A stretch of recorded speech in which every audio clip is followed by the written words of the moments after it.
Assalamualaikum warahmatullahi wabarakatuh. Sahabatku sekalian yang budiman, kembali bertemu dengan saya dalam seri diskusi keuangan daerah. Seperti yang telah saya janjikan bahwa pada sesi kali ini saya akan membawakan dan membahas tema terkait dengan estimasi pendapatan asli daerah. Tema ini menarik untuk kita diskusi karena sisi pendapatan dalam struktur APBD merupakan sisi yang paling krusial dan ini tentu harus mendapatkan perhatian yang serius dari kita semua. Materi ini agak lebih teknis, oleh karena itu nanti akan saya bantu menampilkan layar, menampilkan materi yang saya bahas di dalam layar sehingga teman-teman bisa mengikutinya secara seksama. Jadi kalau kita membahas terkait dengan tema estimasi pendapatan, itu ada dua hal yang harus kita pahami. Yang pertama, ada istilah penganggaran dan perakiraan atau yang disebut dengan budgeting dan forecasting. Penganggaran ini berbeda dengan perakiraan. Kalau penganggaran ini pertama, dia memiliki implikasi, setidaknya menuntut komitmen dan tanggung jawab seluruh target yang ditargetkan itu harus tercapai. Sementara perakiraan hanya menyangkut prediksi yang akan terjadi di masa yang akan datang. Yang kedua, penganggaran ini butuh persetujuan dari lembaga legislatif, sementara perakiraan tentu saja tidak membutuhkan persetujuan dari lembaga lain. Dan yang ketiga perbedaannya, perakiraan itu bisa berubah kapan saja. Sementara penganggaran dalam satu tahun anggaran hanya boleh berubah itu satu kali atau yang disebut dengan perubahan anggaran, apakah itu APBD maupun APBN. Tetapi dalam praktik dan teori manajemen, perakiraan ini menjadi salah satu alat yang sering digunakan dalam menyusun anggaran. Jadi forecasting ini bagian daripada pendekatan yang digunakan ketika merumuskan perencanaan penganggaran khususnya di sisi pendapatan. Secara umum, ada dua pendekatan yang sering digunakan pada saat para pengambil kebijakan itu menyusun rencana pendapatan atau mengestimasi, menghitung, mengkalkulasi potensi pendapatan yang akan ditargetkan pada tahun anggaran yang akan datang. Pendekatan yang pertama, apa yang disebut dengan pendekatan kualitatif. Pendekatan kualitatif ini ada dua. Yang pertama ada yang disebut dengan teknik Delphi, yang kedua ada yang disebut dengan teknik Zasman. Jadi dalam teknik Delphi itu sederhananya, pengambil kebijakan dalam hari ini adalah birokrasi pemerintahan, SKPD-nya mungkin Bapeda, TAPD, atau mungkin kepala daerah, itu mendengarkan dan menyimak serta memperhatikan pendapat yang disampaikan oleh para ahli tentang prediksi di masa yang akan datang, atau yang kita sebut dengan economic outlook, dan hal-hal yang akan berpengaruh terhadap arus pendapatan di tahun anggaran yang akan datang. Jadi kira-kira Bapeda atau TAPD mengumpulkan para ahli, para pakar di bidang ekonomi dan keuangan daerah, lalu mereka menyampaikan berbagai gagasan dan pemikirannya terkait beberapa prediksi yang akan terjadi pada tahun yang akan datang. Setelah menyimak pendapat para ahli itu, kemudian disimpulkan. Dan ini bisa menjadi salah satu teknik yang digunakan oleh pengambil kebijakan untuk menentukan berapa besaran target pendapatan pada tahun anggaran yang akan datang. Pendekatan yang kedua yang disebut dengan teknik judgment. Teknik judgment ini perakiraan yang disusun berdasarkan pengalaman di masa yang lalu, serta memperhatikan faktor-faktor yang akan mempengaruhi di masa yang akan datang. Sederhananya ini mungkin penganggaran pendapatan yang didasarkan pada pengalaman di masa yang lalu, artinya melihat tren pendapatan di masa yang lalu.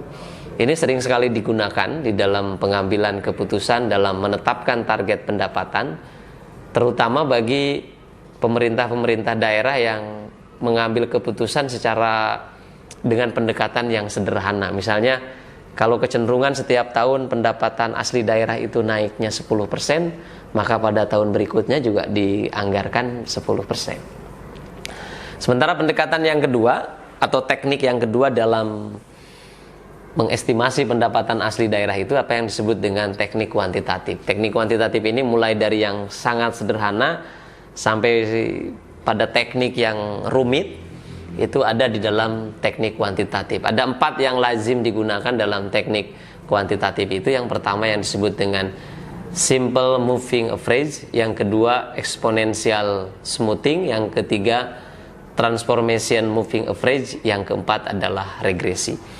Pertanyaannya, dari kedua teknik ini, apakah teknik kualitatif dan teknik kuantitatif mana yang lebih baik?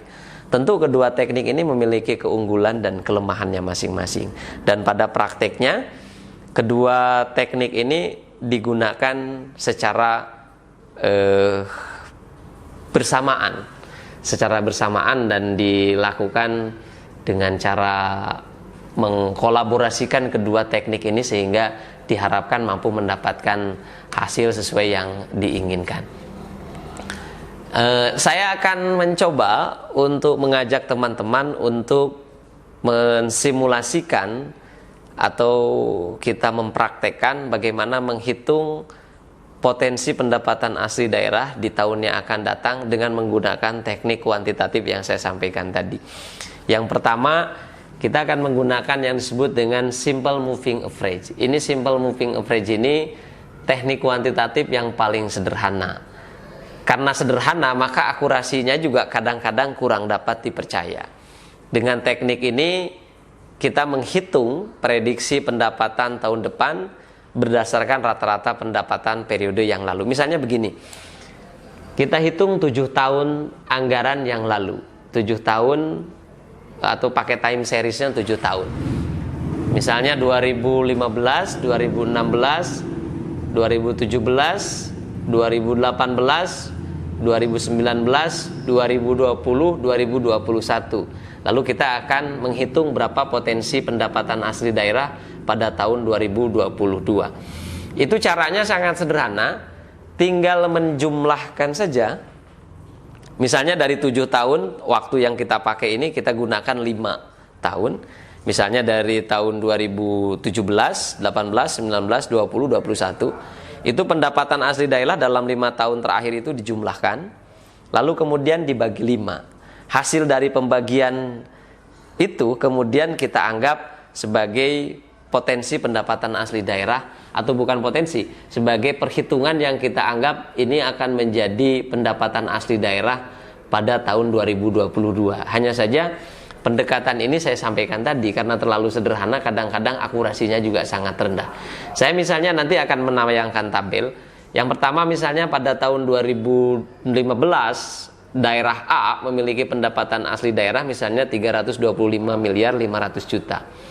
Daerah B tahun 2016 naik menjadi 365 miliar, 2017 naik menjadi 345 miliar, 2018 menjadi 380, kemudian 2019 menjadi 425, 2020 misalnya menjadi 435, dan 2021 menjadi 445. Kita ambil dari tahun 2007 lalu dibagi, misalnya dari 2017 sampai 2021 lalu dibagi 5. Itu kemudian akan menjadi estimasi pendapatan asli daerah yang akan didapatkan oleh daerah itu pada tahun 2022. Yang kedua, kita menggunakan teknik kuantitatif apa yang disebut dengan exponential smoothing. Exponential smoothing ini dapat digambarkan dalam persamaan matematik. Jadi ini agak sedikit rumit, sudah naik. P T kecil ditambah 1 sama dengan A dikali R T kecil ditambah dalam kurung A1 dikurangi A kecil dikali PT. Nah, ini perbedaannya dengan smoothing moving average terletak pada pembobotan. Misalnya untuk tahun terakhir kita beri bobot 40% atau 0,4. Sementara 6 tahun sebelumnya diberi bobot 60% atau 0,6. Maka simulasinya itu akan, misalnya kalau kita pakai data yang saya sampaikan tadi, 445 miliar itu kita beri bobot 40%, sementara untuk periode 2015 sampai 2020 secara keseluruhan kita beri bobot 60%. Hasil perhitungan estimasi ini akan jauh lebih baik daripada teknik yang kita gunakan tadi. Yang ketiga, yang kita kenal dengan teknik kuantitatif itu yang disebut dengan transformation moving average. Itu dalam persamaan matematika menggunakan rumusnya PT kecil ditambah 1 sama dengan PT kecil ditambah delta P. PT kecil ditambah 1 sama itu artinya estimasi pendapatan tahun depan, sementara PT kecil itu adalah pendapatan tahun sekarang, sementara delta P itu rata-rata perubahan pendapatan. Jadi ini sudah agak baik bila dibandingkan dengan teknik yang sebelumnya.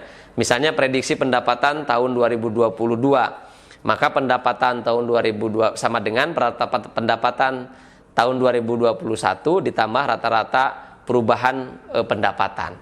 Ini lebih baik bila dibandingkan dengan teknik sebelumnya, dan ini sering juga digunakan di dalam menentukan atau menghitung estimasi pendapatan asli daerah.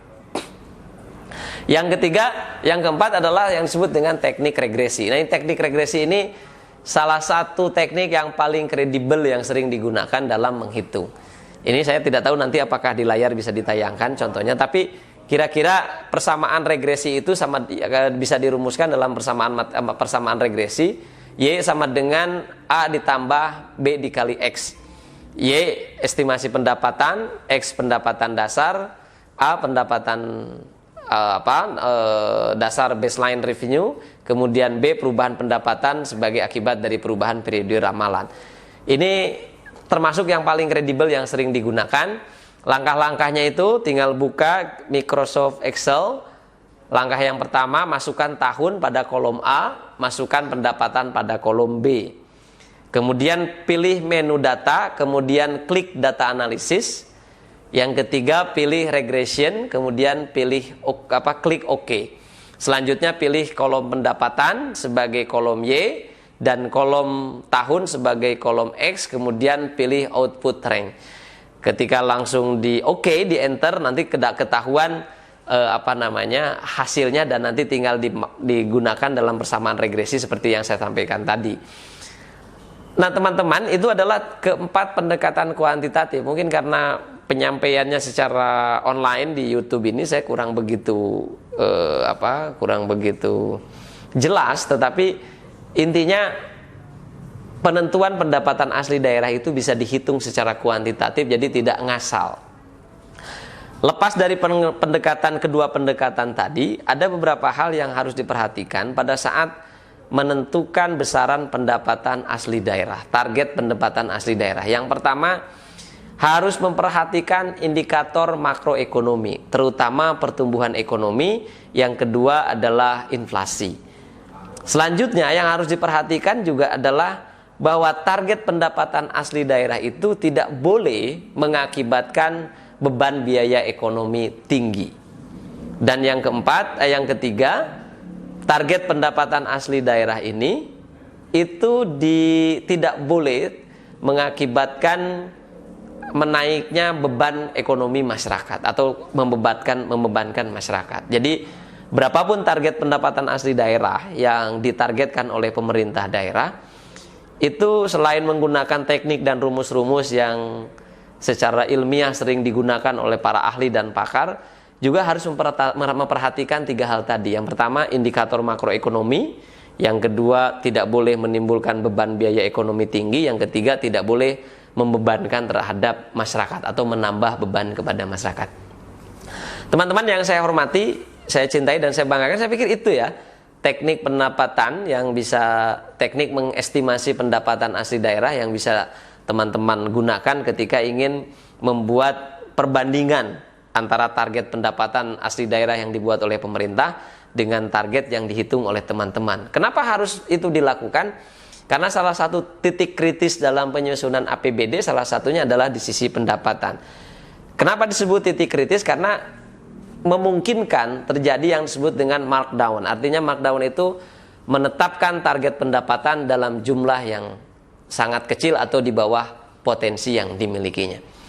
Saya pikir demikian. Terima kasih. Mohon maaf atas segala kehilafan dan kekurangannya. Assalamualaikum warahmatullahi wabarakatuh.